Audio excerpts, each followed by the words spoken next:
Syllabus लिख के दिया था, करेक्ट। तो अकॉर्डिंग टू सिलेबस फर्स्ट आपका जो यूनिट है वो वर्किंग कैपिटल मैनेजमेंट के ऊपर है, जो हमने मोर देन 50% लास्ट लेक्चर में पढ़ा हुआ है, करेक्ट, लास्ट सेमिस्टर में, सॉरी। सो वो अभी मैं स्टार्ट नहीं कर रही हूँ। Today we are going to start with the cash and marketable securities. Cash and marketable securities हम लोग स्टार्ट कर रहे हैं। सो सबसे पहले कैश की ज़रूरत क्यों होती है? Cash and marketable securities, okay.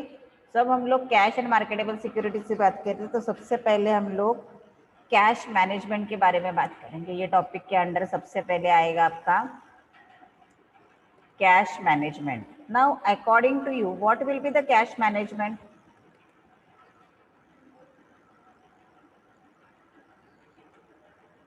बोलो, कैश मैनेजमेंट का मतलब क्या होगा?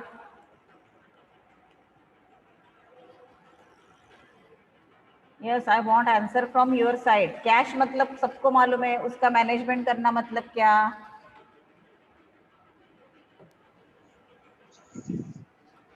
उसका खर्चा वगैरह कैसे करना है, बजट आना, राइट समय पे राइट अमाउंट ऑफ कैश और फंड्स अवेलेबल रखना, दैट इज क्या हो, उसका मतलब क्या होगा?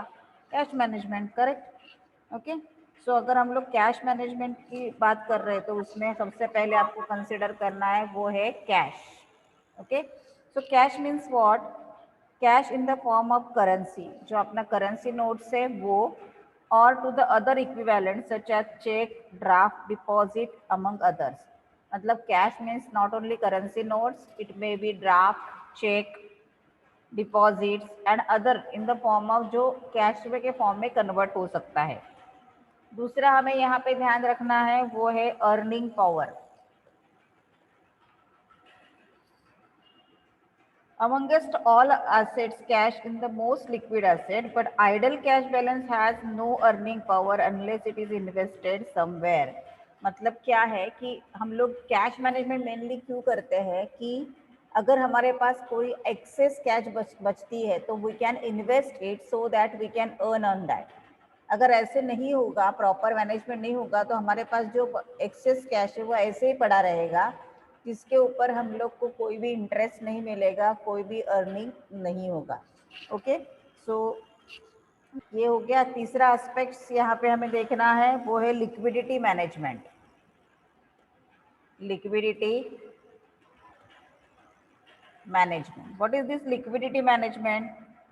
Top priority management is cash surplus. मतलब जब भी मुझे चाहिए मेरे हाथ में लिक्विड कैश होना चाहिए, और अगर मेरे पास ज़रूरत से ज़्यादा लिक्विड कैश है तो उसको डिपॉजिट्स में या सिक्योरिटीज़ में कन्वर्ट करना आना चाहिए, और जब भी मुझे कैश की ज़रूरत है उसको कन्वर्शन कैश में होना ज़रूरी है, ओके। उसके बाद है honour, HONOUR, honour payment obligations. Cash management helps in honoring the payment obligation on due date, thus maintaining the reputation of creditworthiness of the firm. देखो कैश मैनेजमेंट क्या करता है, राइट समय पे राइट पैसा अवेलेबल है कि नहीं ये देखता है। अभी इसके वजह से क्या होगा, जिनको जो टाइम पे पैसा मिलना है, जैसे सैलरी टाइम पे दी जाती है, क्रेडिटर्स को रिपेमेंट करना है तो उनको टाइम पे हो सकता है अगर हमने कैश का प्रॉपर मैनेजमेंट किया तो, या अगर हमें कोई एसेट परचेज किया उसका इंस्टॉलमेंट देना है तो ड्यू टू कैश मैनेजमेंट हम लोग टाइम पे इंस्टॉलमेंट दे पाएंगे। So because of all these things company का creditworthiness in the entire industry अच्छा रहेगा या कस्टमर के सामने अच्छा रहेगा। Then excess cash, number 5, excess cash. अगर हमारे पास कोई एक्सेस कैश बचती है और उसको हम लोग आइडली रखेंगे तो उससे हमें कोई भी इनकम नहीं मिलेगा। वेयर एज एक्सेस कैश बचती है कि नहीं ये हमें कैसे पता चलेगा? अगर हम लोग कैश मैनेजमेंट कर रहे हैं तो वहाँ पे हमें पता चलेगा कि whether we are getting excess cash or not.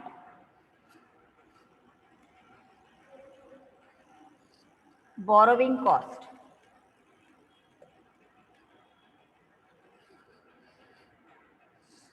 Borrowing cost, the company can reduce the minimize the short term borrowing cost by holding adequate cash balance. अभी क्या होगा अगर कैश मैनेजमेंट प्रॉपर नहीं है तो कंपनी को जैसे उनका रिक्वायरमेंट है उसके हिसाब से पैसा बोरो करना पड़ेगा, और अगर पैसा वो बोरो करेंगे तो उसके लिए उनको इंटरेस्ट देना पड़ेगा. बट वेयर एज अगर कंपनी प्रॉपर कैश मैनेजमेंट कर रही है तो there is no need to borrow cash for day to day activities, and उसके वजह से they can save the borrowing cost. Okay, next one is motives.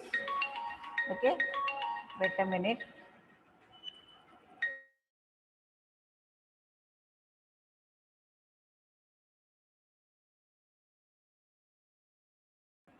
Ma'am. So borrowing cost, we can save the borrowing cost also. Then next one we are going to see that motives of holding cash. हमारे हाथ में liquid cash और hold करना क्यों जरूरी है? पहला तो है ट्रांजैक्शन मोटिव. पहला है मोटिव ट्रांजैक्शन मोटिव. अभी ट्रांजैक्शन मोटिव मतलब क्या? Holding a cash to meet a routine cash requirements. मतलब डे टू डे एक्टिविटीज में कोई चाय वाला चाय लेके आता है उसको पैसा देना है, या कोई स्मॉल थिंग्स हमने परचेज किए हैं उनको, स्टेशनरी परचेज किया है पेन पेंसिल रबर उसके लिए कैश देना है, या payment made to purchase of material है, पेमेंट ऑफ वेजेस है, ऑपरेटिंग एक्सपेंसेस है, उसके लिए हमें कैश, ये सब जो ट्रांजेक्शन है we required a cash.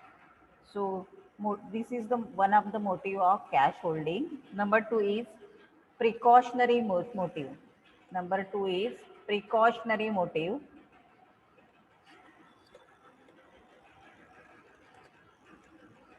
Precautionary motive means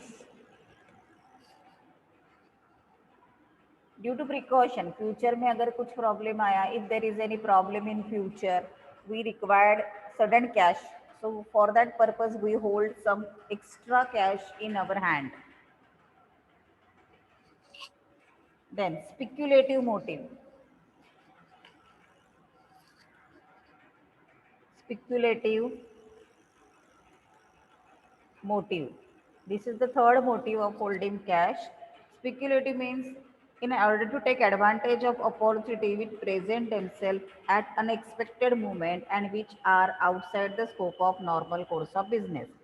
for example अगर हम लोग देंगे तो making purchase of favourable prices, मतलब an opportunity to purchase of raw materials. मतलब कभी कभी क्या होता है कि एकदम से रॉ मटेरियल का प्राइस डाउन हो जाता है, कम हो जाता है.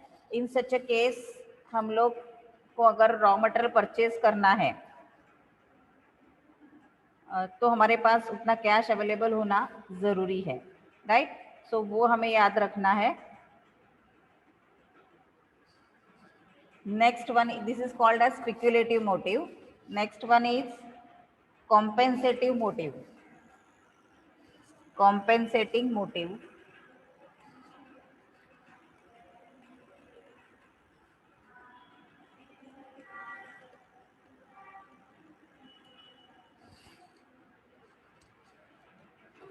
Bank provides variety of services to the business firm such as clearance check, supply of credit, transfer of funds, etc. In case of some of these services, bank charge commission or fees, while for others they seek indirect compensation. उसके लिए भी हमारे पास funds होना जरूरी है. These are the motives of cash holding. Okay. So cash holding जो हमारा है वो शॉर्ट टर्म पीरियड के लिए भी होता है और लॉन्ग टर्म पीरियड के लिए भी होता है. रिक्वायरमेंट्स अकॉर्डिंग टू दैट क्या हो जाएंगे, हमारे चेंज हो जाएंगे. अभी when we are talking about the technique और प्रोसेस ऑफ कैश मैनेजमेंट, पहला टेक्निक है cash pooling techniques. Cash pooling allows companies to combine their cash credit and debit positions from the various account into one account. यहाँ पे क्या किया जाता है, अलग अलग अकाउंट में जो हमें पैसा मिलता है और जो जहाँ पे हमें पैसा देना पड़ता है वो एक साथ कंबाइन करके फिर कितना हमें पेमेंट करने की ज़रूरत है वो देखा जाएगा. बजट मतलब बजट, कैश बजट बनाया जाता है, एस्टिमेट्स कि हमें कितना एक्सपेंस रिसिप्ट मिलेगा और कितना पेमेंट हमें करने की ज़रूरत है. क्रेडिट मतलब कितना क्रेडिट मिलने वाला है. Okay, now there are different models for cash management. पहला है Baumol models, then Miller Orr model. ये अलग अलग मॉडल्स है कैश मैनेजमेंट के लिए, but today we are going to see directly with the cash budget. आज हम लोग directly importance of cash management, cash budget as a managerial tool, ये सब थियरी पार्ट्स में आपको लिखवा के बाद में देने वाली हूँ. But today we are going to start with the cash budget. We are going to start mainly with the cash budget. So let us start with the cash budget. Now what is cash budget? Cash सबको मालूम है. Okay, तो cash budget मतलब क्या? Cash budget means कितना cash हमें पे करना, कितना कैश हमें फ्यूचर में लगेगा, उसका एस्टिमेट बनाना है, उसे बोलते हैं हम लोग कैश बजट. तो कैश बजट बनाते समय cash budget is divided into mainly two parts, estimated receipts and estimated payments. तो ये हमें यहाँ पे ध्यान में रखना है. So let us see the proforma of cash budget. Remember that generally cash budget एक साथ एक साल का नहीं बनाया जाता है, वो 3 मंथ्स के लिए 4 मंथ्स के लिए अगर बोला गया है तो उसको भी स्प्लिट किया जाता है मंथली बेसिस पे. So when we are preparing cash budget for 3 months और 4 मंथ्स, तो अकॉर्डिंग टू दैट उसको मंथ में उसको स्प्लिट किया जाएगा. Let us see the format of cash budget. ऊपर हमने लिया है कैश बजट, हेडिंग आएगा cash budget for the period. Cash, pay attention here, लिखने के लिए टाइम दे रही हूँ. पीरियड डैश टू डैश, ये आपको प्रॉब्लम में मेंशन किया जाएगा. Amount in rupees, amount in rupees. Okay, अभी इसका रूलिंग कैसे आएगा देखो. पर्टिकुलर्स का एक कॉलम, और समझो आपको जनवरी टू मार्च बोला है, तो जनवरी फरवरी मार्च 3 मंथ्स के लिए अलग अलग कॉलम्स बनेंगे. ओके, तो कैसे आएगा देखो. पर्टिकुलर्स का एक, जनवरी फरवरी मार्च के लिए एक एक. जनरली आपको एग्जाम में 3 मंथ्स के लिए कैलकुलेशंस आते हैं. Okay, so according to that आपको अमाउंट्स के लिए 3, this is your main structure. और अमाउंट के लिए 3 और पर्टिकुलर्स का एक, ऐसे कॉलम बनाने. So this will be your particulars column. So अभी यहाँ पे मंथ मालूम नहीं है, तो मंथ 1, मंथ 2 एंड मंथ 3. अगर 4, 5, 6 जितने मंथ है उसके हिसाब से आपके कॉलम्स बढ़ते जाएंगे. ओके, अभी pay attention here. Our starting point will be, यहाँ पे आएगा आपका starting point opening balance. Okay, Roman 1 opening balance.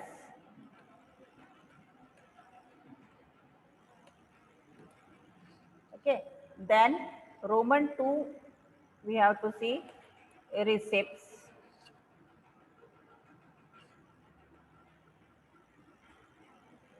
Okay, now receipts में आपको क्या क्या देखना है देखो. एस्टिमेटेड रिसिप्ट देख रहे हैं, तो उसमें सबसे पहले आएगा आपका कैश सेल्स, फिर आएगा received from debtors. All these are estimated figures, remember that. Received from debtors, or you may call this as collection from debtors, future collection from debtors. Next one is income from investment. ये may be investment बेच के होगा, या interest होगा, dividend होगा. Any other cash receipt, इसके अलावा कोई भी कैश रिसिप्ट, पैसा आया और आने वाला है ऐसे बोला तो यहाँ पे आएगा एनी अदर कैश रिसिप्ट्स. सो ये सबका आपको क्या करना है, टोटल करना है. उसे हम लोग बोलेंगे टोटल, सॉरी,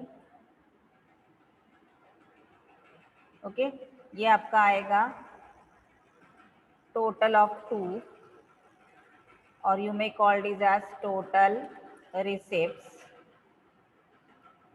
ओके, फिर रोमन 3 में जाएगा आपका, उसे बोलोगे 1 +2, इन दोनों का टोटल। Got it? ये आपका 1 है, ये 2 का टोटल है। यहाँ पे मैं दिखा देती हूँ, देखो ये आपका 1, सॉरी, फिर आपकी ये सब रिसिप्ट है। 1 अलग से रखा, फिर रिसिप्ट का हम लोग टोटल कर रहे हैं।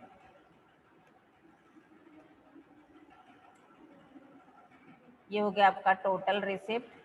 अभी ओपनिंग बैलेंस, इसको कलर चेंज करती हूँ मैं, प्लस,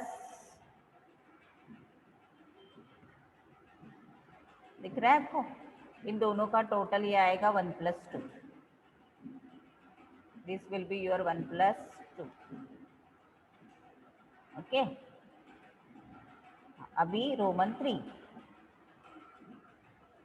3 हो गया। अभी रोमन 4, पेमेंट्स। अभी पेमेंट्स में सबसे पहले क्या आएगा? Cash purchases. जैसे ऊपर सेल्स आया वैसे इधर आएगा कैश परचेसेस। फिर पेमेंट टू क्रेडिटर्स, ओके। फिर अदर कैश एक्सपेंसेस कोई भी है, वो कोई एसेट परचेस किया, इसका इंस्टॉलमेंट दिया तो भी वहाँ पे आएगा। इनकम टैक्स पेमेंट है तो वो भी आएगा। अदर कैश पेमेंट्स, कोई भी तरीके का कैश पेमेंट्स एक्सपेक्टेड है तो वो यहाँ पे आएगा। सो अभी हमें पेमेंट्स का टोटल करना है। ये कलर चेंज हो गया।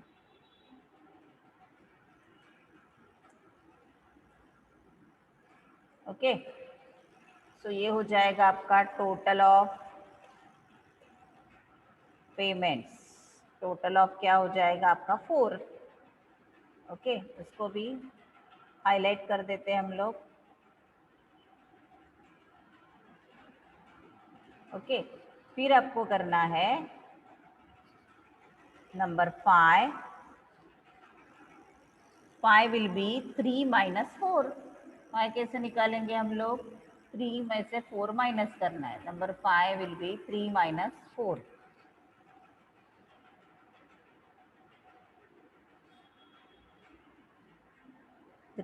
-4, ओके।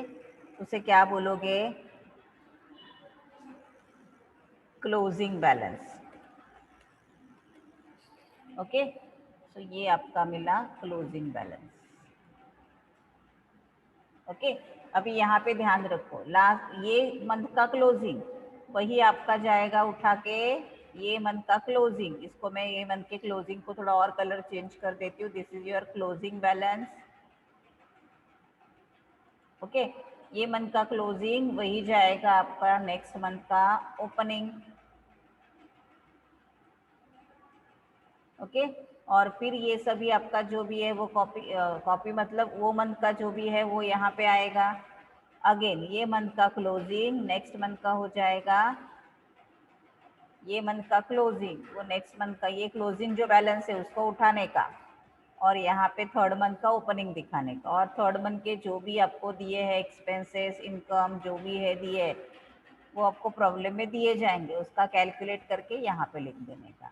और फिर ये जो लास्ट वाला बैलेंस बचेगा वो उस पीरियड का एंड का कैश का बैलेंस, एस्टिमेटेड कैश बैलेंस रहेगा, क्लोजिंग बैलेंस। Got it?